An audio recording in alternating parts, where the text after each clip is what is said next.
Տիկին Կոստանյան, շուտով ամսի 7-ին ընտրություններն են, ինչ ակնկալիքներ ունեք։ Սպասումներ ունեմ, ակնկալիքներ, այդպես չի ասի, սպասումներս այն է, որ վերջապես ընդդիմությունը, հավաքական ընդդիմությունը եւ առաջատար ուժերը, մասնավորապես երեք ուժերը միասին այնքան ձայն կհավաքեն, որ Նիկոլ Փաշինյանը կրկին մեծամասնություն ունենալու հնարավորություն չի ստանա, սակայն այստեղ ամենամեծ ակնկալիքս թերևս մեր քաղաքացիներից է, որքան մասնակցությունը բարձր, այնքան Նիկոլ Փաշինյանի կրկին հաղթելու հնարավորությունները ավելի քիչ են լինելու, հետևաբար ամեն հնարավոր առիթով փորձում եմ կոչ անել մեր քաղաքացիներին, որպեսզի հունիսի 7-ին իրենց քաղաքացիական պատասխանատվությունը դրսևորեն։ Ինչ է կարծում ընդդիմադիր ուժերը կմիավորվեն մեկ ընդհանուր գաղափարի շուրջ, որպեսզի գահընկեցանեն ներկա իշխանությունները։ Այստեղ հարց չպետք է տալ, այլ պետք է, այսինքն պարտադիր է եւ չի լինելու որևէ արդարացում, որևէ մի ընդդիմադիր, իրական ընդդիմադիր ուժի համար, որպեսզի դա օգտագործելով ասի, այ այս պատճառով հնարավոր չէ։ Բոլոր տեսակի տարաձայնությունները մի կողմ դնելով պետք է նստեն մեկ սեղանի շուրջ եւ ձեռք բերեն շատ պարզ, պրիմիտիվ պայմանավորվածություններ, թեկուզ կարճաժամկետ, հասկանալով, որ այս պահին իրենց համաձայնությունը, միասնական համաձայնությունը կարևոր է Նիկոլ Փաշինյանից ազատվելու համար։ Նրանք եթե թույլ տվեցին եւս մեկ անգամ, եւս մեկ ժամկետ Նիկոլ Փաշինյանը օգտագործի իշխանությունը իր պլաններն առաջ տանելու եւ վերջնակետին հասցնելու համար, ապա ես չեմ պատկերացնում ինչպիսի Հայաստանում մենք ապրելու։ Իսկ ինչ է կարծում, երբ որ ընդդիմադիրները կան արդեն իշխանության, ներկա իշխանությունները հանգիստ թողնելու են իրենց ուժը, թե ամեն դեպքում գնալու են քաղաքական բախումների։ Այսպես ասեմ, ցանկացած բան ինքս որպես քաղաքացի սպասում եմ օրվա իշխանությունից, եթե հասկանամ, որ իրենք տանուլ են տալիս, իսկ դա ըստ էության քաղաքական ուրեմն պարտությունը կարելի է որպես քաղաքական մահ դիտարկել, շատ լավ իրենք գիտակցում են, թե ինչեր են արել 8 տարիների ընթացքում, ինչպիսի հանցագործություններ են թույլ տվել պետության հանդեպ, Հայաստանի Հանրապետության քաղաքացիների հանդեպ, ըստ էության կարող են անել նույնիսկ այն, ինչի մեջ իրենք տասնամյակներ շարունակ մեղադրել են նախորդ 3 իշխանություններին, սկսած անկախացումից եւ վերջացրած 2018-ով, եւ այն ինչը որ չարեց վերջին իշխանությունը մինչև Նիկոլ Փաշինյանը, ըստ էության դրա տասնապատիկը կարելի է սպասել հենց Նիկոլ Փաշինյանից։ Խոսում եք ճնշումների մասին, վերջին շրջանում շատ են ճնշումներ ընդդիմադիր գործիչների նկատմամբ տարբեր ձևերով։ Քիչ առաջ Նաիրի Հողիկյանը նշեց, որ իր վրա հարձակում է տեղի ունեցել, տեսանք Անդրանիկ Թևանյանի հետ կապված դեպքերը։ Ձեր կարծիքով ինչի համար են նման ճնշումներ, արդյոք սա իրականում ունեն իր իրական պատճառները, թե սա այլ ենթատեքստեր ունի իր մեջ։ Դե ենթատեքստը շատ պարզ է, քաղաքական է, այսինքն ըստ էության այս մարդիկ հանրային քաղաքական են դերակատարներից, անձերից, անհատներից, եւ պարտադիր չէ քաղաքական ուժի ներկայացուցիչ լինեն, վախեր ունեն, հասկանալով, որ այս մարդիկ ունեն բազմահազարանոց լսարան, մարդիկ ականջալուր են իրենց լինում, այս մարդիկ հայտնում են այնպիսի տեղեկություններ, որոնց մասին իշխանությունը լռում է, հայտնում են տեղեկություններ, որոնք թույլ է տալիս ինքը իշխանությունը եւ փորձում են վախի մթնոլորտ ձևավորելով ճնշել, սահմանափակել խոսքը եւ մյուսներին էլ ահի մեջ պահել, որ այ տեսեք, եթե դուք էլ խոսեք, դուք էլ եք այս ճակատագրին արժանանալու, սակայն կարծում եմ, որ նմանատիպ յուրաքանչյուր դեպք էլ ավելի է ըմբոստացնում մարդկանց, քաղաքացիների մեջ ցասումը արտնացնում եւ մղում մարդկանց ընդդիմանալու, էլ ավելի ուժեղ ընդդիմանալու, որտեղ շատ լավ հասկանում են, հա, չես կարող 1-ին, 2-ին, 10-ին բանտերը գցեցիր, փորձեցիր սահմանափակել ու ամբողջ ժողովրդին կամ ժողովրդի մի ծանրակշիռ մասին չեն բանտարկելու, սահմանափակելու, ինչ որ մի օր դա պայթելու է եւ ըստ էության նաեւ կարող է դրսեւորվել փողոցային պայքարով։ Եվ իմ պատկերացմամբ, եթե օրինակ այսօրվա իշխանությունը ընտրությունների օրը կամ հաջորդ օրը տեսնի, որ կորցնում է հնարավորությունը նորից իշխանություն ձևավորելու, չի բացառվում, որ այնպիսի միջոցներ կիրառի, որը նաև կգրգռի ժողովրդական ցասում։ Շատերը խոսում են նաև հիմնականում իշխանական ուժերի հիբրիդային սպառնալիքների մասին, Ռուսաստանից եկող սպառնալիքների մասին ու նույնիսկ Նիկոլ Փաշինյանը Սամվել Կարապետյանին անվանեց ֆեյք թեկնածու եւ դրածո։ Ձեր դիրքորոշումն եմ ուզում հասկանալ, արդյոք ընդդիմության որոշ ներկայացուցիչներ ամեն դեպքում Ռուսաստանի դրածոներն են։ Ես կարծում եմ, եթե այս երկրում եւ այս պետության մեջ կա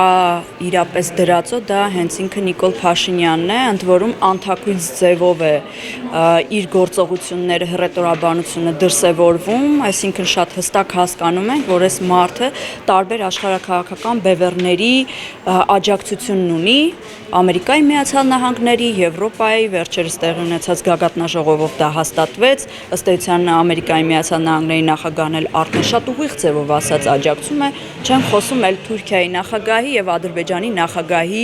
աջակցության մասին։ Սա ըստ էության հենց ապացույցն է իր դրածո լինելու։ Հետևաբար ինքը լավ կանի այդ մասին չխոսի, թե ովքեր են դրածո։ Մարդիկ քաղաքական հայացքներ ունենալով, քաղաքական որոշակի կողմնորոշում եւ պատկերացումներ ունենալով, թե ինչ տեսակ համագործակցություններ են Հայաստանին պետք ապագայում, դեռևս իրենց իրավունք չի վերապահում, որպեսզի համարեն օրինակ Ռուսաստանի դրածո թեկնածուն։ Եթե խոսում ենք աջակցության մասին, այդ ինչու կարելի է արևմուտքից ունենալ աջակցություն ուղղակի ձևով, իսկ անուղղակի ձևով Ռուսաստանից չունենալ։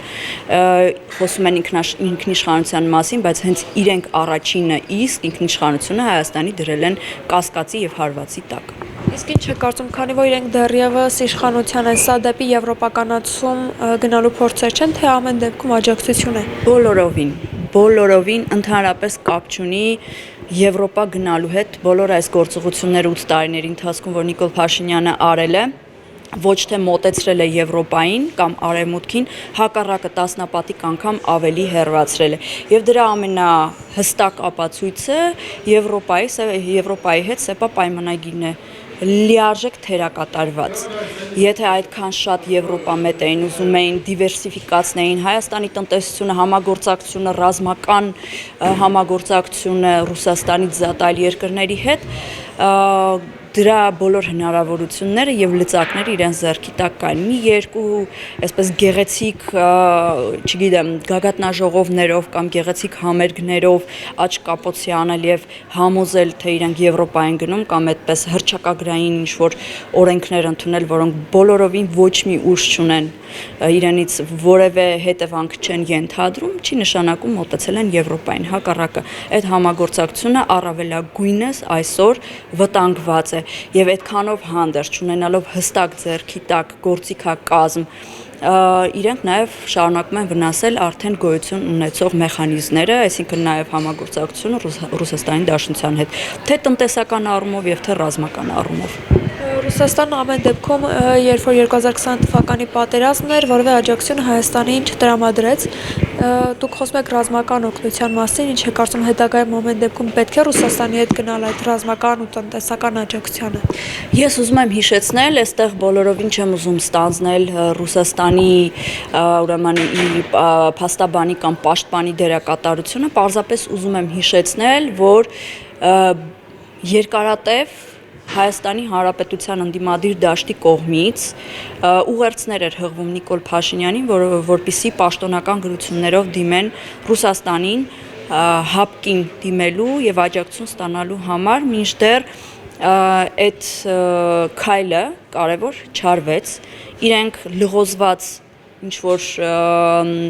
ուղերձներ ուղարկեցին դեպի Ռուսաստան եւ այլն, որպեսզի հետո կարողանան որպես խաղաքարտ օգտագործեն եւ ասեն, այ տեսեք, հապկը չկարողացավ չօգնեց մեզ եւ հրաժարվեց։ Մինչդեռ պաշտոնական մակարդակում հստակ ըստ կանոնադրության, ըստ համապատասխան օրենքների իրենք որևէ քայլ չեն ձեռնարկել։ Հետևաբար, այստեղ առաջին հերթին չպետք է մեղադրել օտարներին, այլ պետք է մեղադրել հենց այն մարդկանց, ովքեր իրենց պարտավորությունները լիազորություններով սահմանված չեն արել։ Եվ խնդրում եմ ձեր վերջին խոսքը հղեք ժողովրդին հունիսի 7-ին ընտրությունների հետ կապված։ Հունիսի 7-ը ըստ էության Հայաստանի Հանրապետության համար գոյութենական օր է լինելու։ Ես ուզում եմ, որպեսզի մեր քաղաքացիները սա շատ հստակ գիտակցեն եւ նաեւ հասկանան, որ իրենք որքան էլ որ պետությունը պոզիտիվ պարտականություն ունի իրենցից յուրաքանչյուրի հանդեպ, յուրաքանչյուր քաղաքացի ինքը պարտականություն ունի իր պետության առջև։ Եվ մասնակցությունը արդեն իսկ որոշումների կայացման ամենակարևոր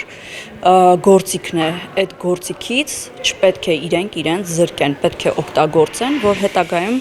չբողոքեն, թե այս ինչպիսի իշխանություն է, ինչպիսի կառավարություն է եւ այս ինչ աղետներ են մեր գլխին բերում։ Պետք է գնալ ընտրատեղամասեր եւ ձայնը տալ այն տեխնացուներին, ովքեր մեր պետության գլխին 3 եւ ավելի պատերազմ չեն բերել, տարածքային կորուստներ չեն պատճառել, Արցախը չեն հանձնել։ Կարծում եմ, այս բացառության սկզբունքով իրենց խղճի եւ համոզմունքների համաձայն կարող են հստակ եւ գիտակցված ընտրություն կատարել։